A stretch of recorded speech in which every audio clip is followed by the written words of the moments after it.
Bună, bine ați venit sau revenit pe canalul meu de YouTube. Iar n-am mai filmat de vreo săptămână pentru că am fost într-un impas de idei cu jurnalele astea. N-am reușit să ajung nici să scot lucrurile acelea pentru jurnalul cu gorile. Luni sper să ajung, dar o să vă arăt ce am făcut. Într-o singură zi am mai lucrat, așa că nu vă așteptați să fie nu știu ce evoluție la toată chestia asta. Dar astăzi sper să reușesc să termin toate decorațiunile și cel cu mărgeluțele acelea, să văd ce idei mai îmi vin. Însă mă gândeam și să fac un videoclip special cu lăstunii, ca să nu vă mai oblig să vă uitați la lăstuni cei care nu vreți să uitați la lăstuni, așa că oricum eu am un playlist special cu lăstunii, așa că o să fac videoclip special cu ei. Și astăzi o să vreau să termin toate chestiile astea. Mi-am adus tot ce aveam prin casă pentru decorațiunile acestea, pentru jurnale, și sincer sunt recunoscătoare că am atelierul ăsta, cât de mic e el, dar încap atât de multe lucruri, nu-mi vine să cred. Și nu vreți să știți ce e pe jos, că așa fac când sunt în mijlocul creației, e dezastru. Cei care faceți ca mine știți cum e. Așa că, da, mă bucur că nu sunt în casă, asta e clar. Că anul trecut, în iarnă, când am făcut jurnalul acela, era o nebunie peste tot. Mi-am adus năsturei aceștia pe care i-am luat de la, cred că de la librărie, cu 4 lei, și sunt așa sub formă de fluturaș. Mă gândeam să-i folosesc ca și închizător la jurnal, dar acum o să văd. Vreau să pun toate în acesta cu gorile, clar nu, că nu am imaginile, dar în celelalte două aș vrea să pun toate hârtiile și sper că mâine e sărbătoare, deci nu pot să fac decât dacă fac chestii diferite de cusut, dar luni sau marți o să le cos toate paginile în jurnale. Iar ce mai vreau să fac ar fi să pictez, pentru că am stat să mă gândesc că aceste jurnale vreau să fie ca un cadou așa artistic din partea mea către ele, așa că singurul lucru pe care pot să-l fac față de ele este să pictez, deci sigur voi picta. Așa că într-o zi voi sta să pictez toate imaginile și toate paginile și da. Poate desenele o să le fac cu voi, dar restul paginilor doar o să vi le arăt. Însă vreau să vă arăt că am făcut chestiile astea care erau ca și mini pocket, așa, în care poți să pui felicitări sau imagini, și am pus pe margine, am lipit șervețele, am pus chestia asta ca să nu se lipească de spate. Și acum o să decupez toate chestiile astea și o să rămână numai șervețelul pe margine. În punga aceasta, și aici am pus tot așa o chestie de asta, pe punga aceasta am lipit două bucăți dintr-un șervețel, nu știu unde e, acesta. Le-am lipit pe pungă și sincer îmi place foarte mult cum arată. Iar pentru că în partea asta am avut un mic accident, șervețelul e foarte subțire, mult mai subțire decât mă așteptam, așa că ăsta a fost destul de puternic pentru el. O să lipesc un sticker sau ceva aici, văd eu cum fac să fie frumos. Iar am stat mult să mă gândesc dacă vreau să lipesc vreun șervețel pe negru, dar acesta e un carton negru, dar l-am lipit pentru că deasupra vreau să intervin cu culoare. Mi-a plăcut cum au arătat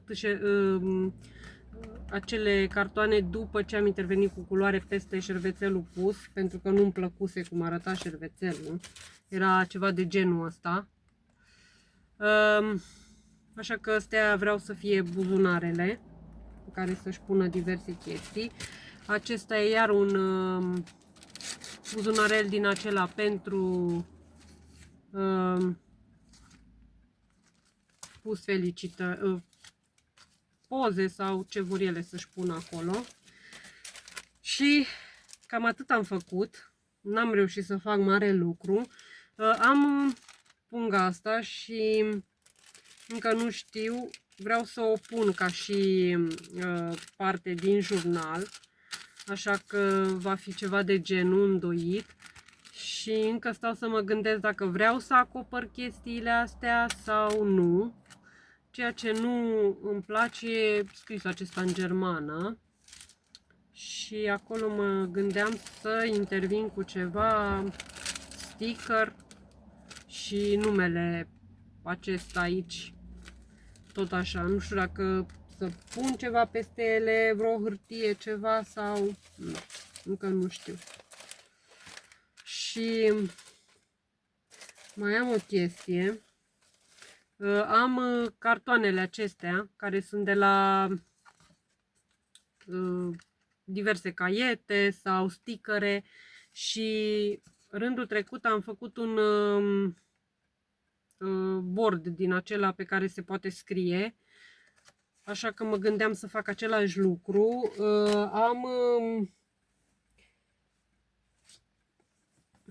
Nu mai știu unde e, dar încerc să vă arăt într-unul din jurnale, știu că am și pus chestia asta. Așa ceva. Și pe ăsta mă gândesc să-l acopăr cu, pentru că trebuie să fie foarte tare. Și mă gândesc să-l acopăr cu un ceva carton. Am scos din caietele acelea chestiile astea. Problema e că asta e și pe o parte și pe alta și sincer n-aș vrea să-l folosesc. Și am scos și imaginile acestea. Și mă gândeam cu astfel de cartoane să-mi caut ceva care să fie mai simpluț, eventual într-o singură culoare, și cred că și am cartoane aici într-o singură culoare, și să acopăr cartonașul acesta, care este destul de moale așa și de ușor, se îndoaie foarte ușor, așa că aș vrea să-l fac mult mai puternic, să reziste la scris și să reziste peste aceste pagini pe care voi mai pune diverse chestii. Da. Acum asta vreau să fac astăzi. Sper să-mi și iasă. Din păcate n-am reușit nici să spăl chestiile alea. Ce am cumpărat, mileurile acelea mici. Da, sper că voi reuși luni să le spăl și să le pun pe jurnale. Iar nu știu ce să fac cu aceste chestii care sunt foarte mari. Și sincer îmi place mult și mă gândeam să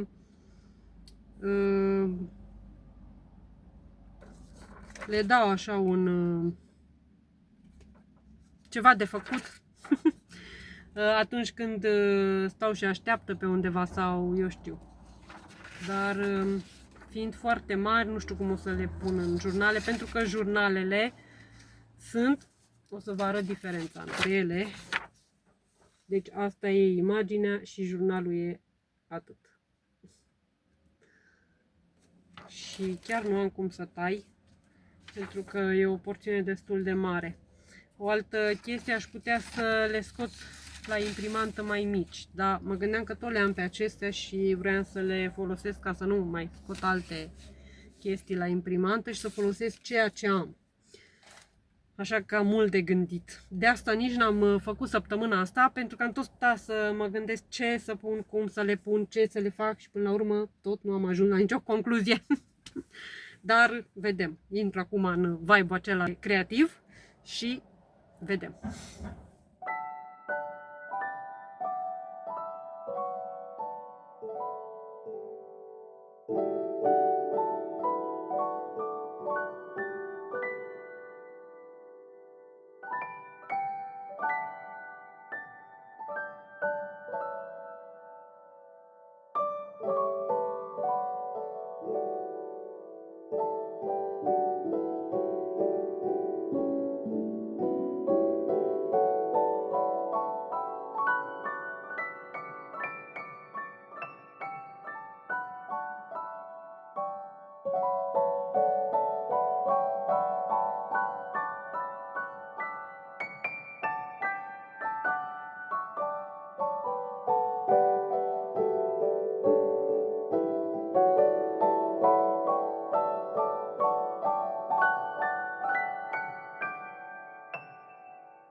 vă închei videoclipul aici pentru că deja e 8 seara.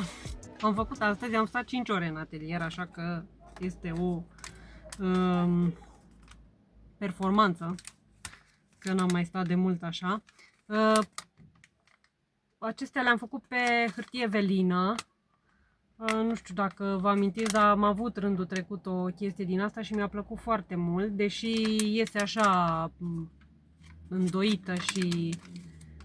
Dar îmi place cum apare și se vede și pe partea cealaltă și practic o pot pune ca și cum aș acoperi ceva sau de exemplu când vrei să scrii pe o hârtie și vrei să acoperi. Aceștia sunt ca cei pe care i-am făcut rândul trecut și tot așa se vede pe spate și am mai făcut și aceștia. Care dintre ele vă place? Să-mi spuneți în comentarii care vi se pare mai drăguț. Mie, sincer, îmi place goriluța cum a ieșit. Nu mă așteptam să iasă așa. Apoi am mai făcut buzunărele acestea și în rest nu prea am mai făcut mare lucru. Pentru că atâta a fost timpul meu.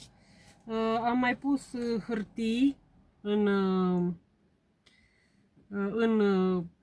aceste jurnale pentru că mi s-a părut spațiul de scris cam mic sau puțin, așa că am mai pus hârtii și pot să mai văd mâine ce mai fac. Mâine mai vreau să fac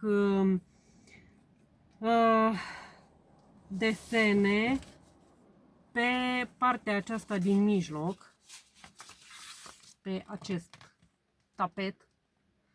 Și rândul trecut am făcut un desen și mi-a plăcut foarte mult cum a ieșit, așa că așa o să fac și de data aceasta, adică mâine voi face desenele acestea 3, pe care apoi le voi decupa și apoi o să încerc să-mi aduc aminte cam pe ce hârtie am mai desenat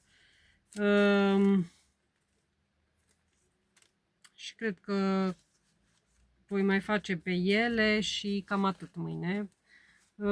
Luni sper să reușesc să închid jurnalele, adică să le cos. Și da, cam atât. Atât astăzi. În cuibul acesta din spre atelier am văzut că a intrat de câteva ori o rândunică, un lăstunaș, sper să intre. Sper să intre și acolo o familie, dar o să vedem. Deocamdată atât. Noi ne vedem mâine. Sunt curioasă să văd ce mai facem mâine. Hello, hello! Bun venit într-o nouă zi de făcut la jurnalele acestea și astăzi vreau să fac mărgeluțele. Am găsit niște template-uri pentru panda, încă pentru gorile nu am căutat, nu știu dacă există. Le-am căutat pe Pinterest și o să văd și ce iese și vroiam să, dacă tot sunt la capitolul mărgeluțe, o să vă și arăt, vreau să fac și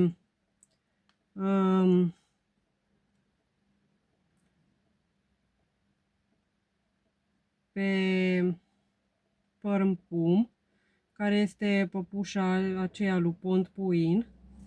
Ta-da! O să văd ce iese.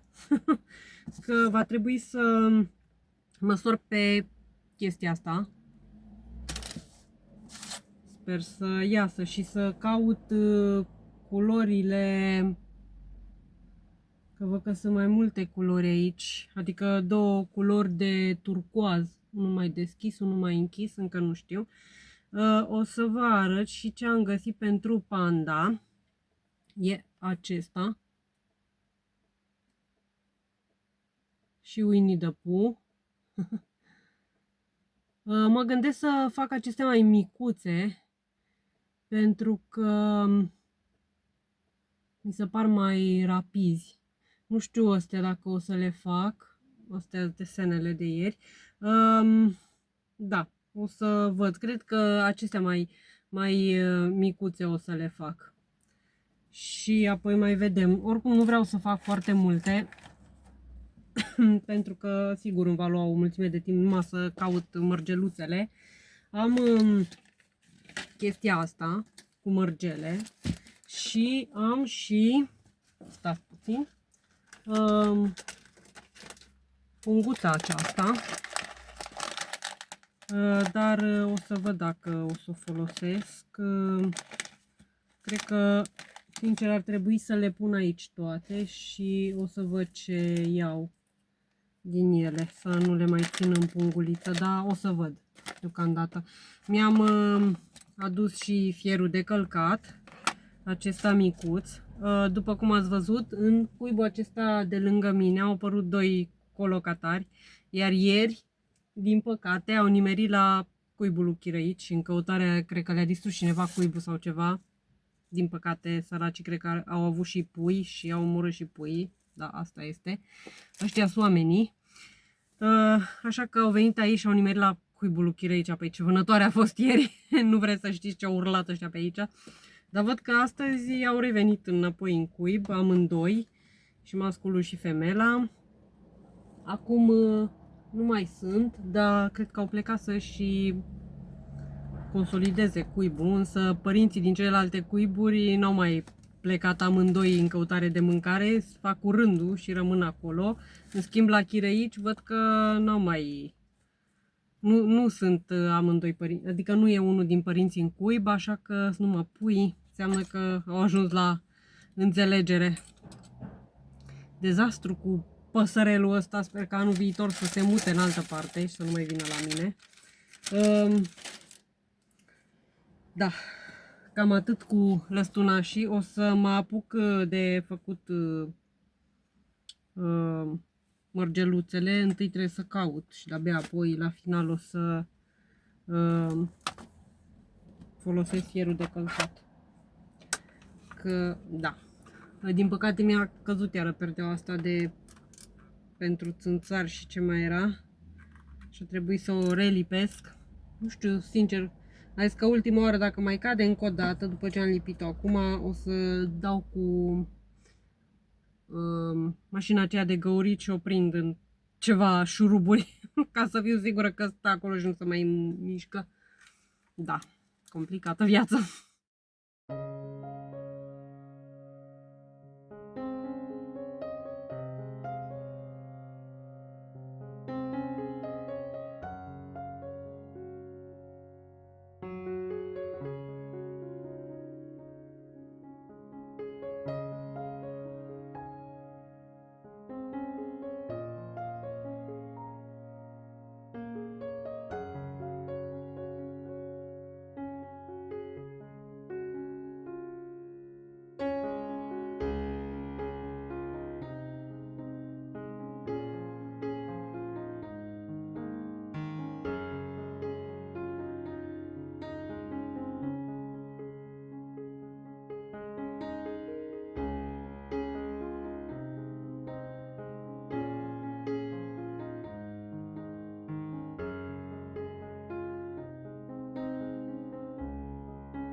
Așa arată, bineînțeles că m-am complicat și am făcut unul mai mare, nici nu știu ce măsă am vrut să fac aici, dar ursulețul panda pe bambus. Acum o să bag fierul de călcat în priză și o să-l calc, sper să și iasă.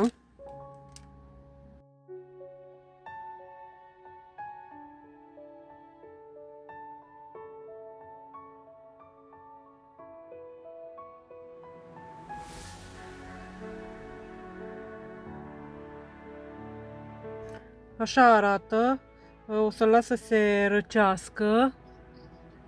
Așa arată și pe partea pe care l-am făcut și sincer nu știu cum o să-l prind acolo. Mă gândesc că poate o să-l lipesc sau o să-l pun într-un pochet din acela. O să văd. Sper să-mi vină vreo idee. În orice caz am stat 2 ore să fac asta. Dar acum, până se usucă chestia asta, vreau să-l fac pe părmpum, dacă îl și găsesc. Acesta este și cred că îmi vor trebui 100 și 1000 de culori. Sincer, n-am turcoazul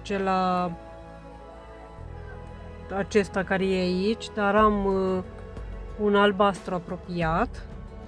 Așa că o să-l folosesc pe acela și cred că îmi trebuie și galben.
Din păcate nu am reușit să fac decât două chestii astăzi, ursulețul acesta panda și păr în pum.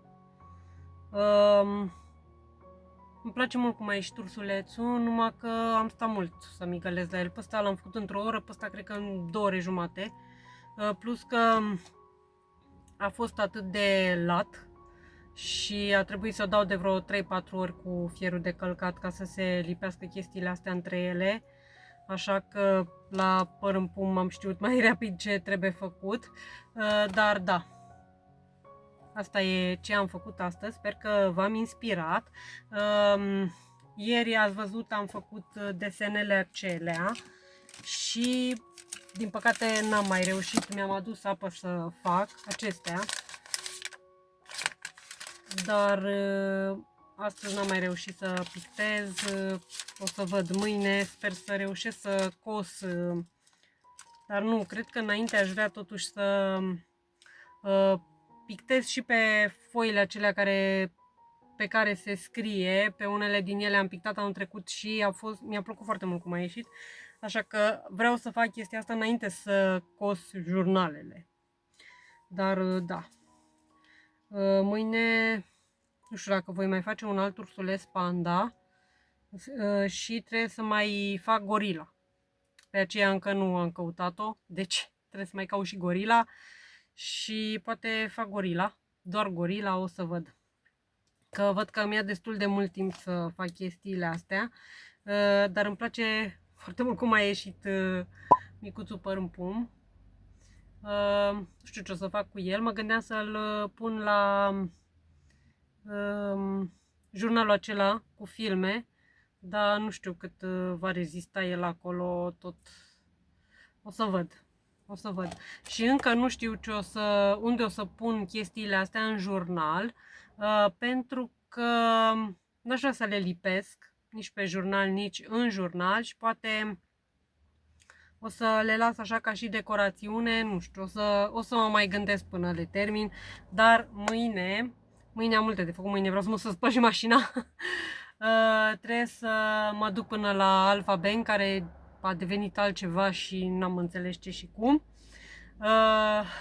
Și cred că mai trebuie să mă mai duc până la Pepco să îmi iau o cutie din aceea pentru grădina aceea zen, pentru că se umple de praf, așa că vreau să văd dacă reușesc să găsesc o cutie pe înălțimea acelea, o cutie de plastic, până reușesc să-mi fac vitrina aceea în care să-mi pun tot ce am. Da, deci mâine am de umblat. Și mâine trebuie să mai scot și câteva imagini cu gorilele, pe care încă nu le-am făcut. Deci mâine o să le fac de dimineață, sper să mă scot de dimineață.